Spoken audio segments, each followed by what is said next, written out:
You tell yourself you're lazy. You say it casually, almost jokingly. I just don't have the discipline. I know what to do, I just don't do it. I'll start when I feel more motivated. And after a while, that label sticks. Lazy. But here's the uncomfortable truth most people never stop to consider. You're probably not lazy at all. You're avoiding one specific thing. And the avoidance is so quiet, so normal, that it looks like laziness from the outside. Think about your day. You wake up tired, even if you slept long enough. You scroll a bit longer than you planned. You tell yourself you'll get started after one more video, one more coffee, one more check of your phone. You're busy. You respond to messages. You watch content about improving your life. You think about what you should be doing. But the important thing stays untouched. Not because you can't do it, but because doing it would force you to face something uncomfortable.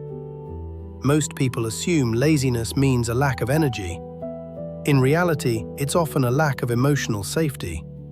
The brain is designed to protect you from discomfort, not from failure, but from emotional friction. Things like uncertainty, self-doubt, and the possibility of proving something painful to yourself. For example, starting a workout isn't hard because of the workout itself. It's hard because it confronts the identity you've been avoiding, the version of you who hasn't followed through before, the fear of trying again and quietly failing again. Studying isn't hard because of the material. It's hard because it forces you to sit with the thought, what if I'm not as capable as I hope? Even something simple like cleaning your room can feel heavy, not because it takes effort, but because it reminds you how long you've let things slide. So the brain does what it does best. It delays. It distracts. It offers you small comforts instead. Scrolling feels safe. Planning feels productive without risk. Watching others improve feels inspiring without exposure. This is where people get stuck. They confuse avoidance with laziness, and that misunderstanding creates shame. Shame drains energy.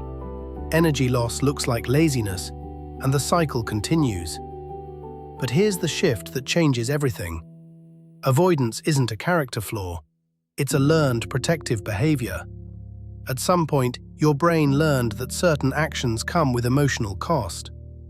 Maybe you tried before and burned out. Maybe you were criticized when you failed.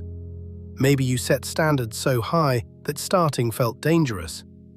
So now, the brain steps in early, not to sabotage you, but to shield you. That's why motivation doesn't work. You can't motivate your way through avoidance because the issue isn't desire, it's emotional resistance. This is why people can work hard at jobs they dislike, but struggle to work on the life they actually want. There's more emotional weight attached to personal change. When you fail at work, it's just work. When you fail at personal goals, it feels personal. So you delay. You negotiate with yourself. You wait for the right mood. And slowly you start believing the lie. That's just who I am.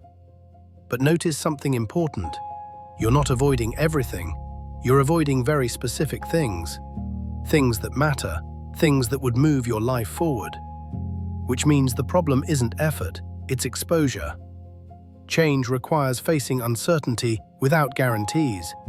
It requires acting before confidence shows up. It requires doing something while still feeling unsure. And the brain hates that. So here's what quietly separates people who change from people who stay stuck. They stop trying to eliminate discomfort. They stop waiting to feel ready. They stop asking, how do I force myself? Instead, something subtler happens. They shrink the emotional risk. They stop treating action like a performance. They stop demanding motivation before movement. Instead of saying, I need to do this perfectly, they say, I'll just show up imperfectly. Instead of thinking, this has to change my life, they think, this just has to exist. Instead of avoiding the task, they lower the emotional stakes of starting. Psychologically, this matters. When the brain senses lower risk, resistance drops. Not instantly, not dramatically, but enough. Enough to open the document, enough to put on the shoes, enough to begin. And once you begin, something interesting happens. Action creates clarity, not the other way around. Confidence doesn't come before action, it follows it. Momentum isn't something you find, it's something you build. And laziness slowly disappears, not because you became disciplined overnight, but because the thing you were avoiding lost its power. Here's the quiet realization most people never hear. You don't need more motivation. You don't need a better system. You don't need to fix yourself. You need to stop running from the discomfort that comes with becoming someone new. Because every version of your future life requires a version of you who feels slightly uncomfortable at first. That discomfort isn't a warning sign. It's a signal that you're standing at the edge of growth. So the next time you catch yourself thinking, "I'm just lazy," pause and ask a gentler, more honest question.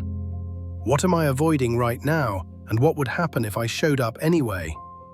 Not perfectly, not confidently, just honestly. Because the moment you stop avoiding that one thing, your life doesn't change all at once, but it finally starts moving again.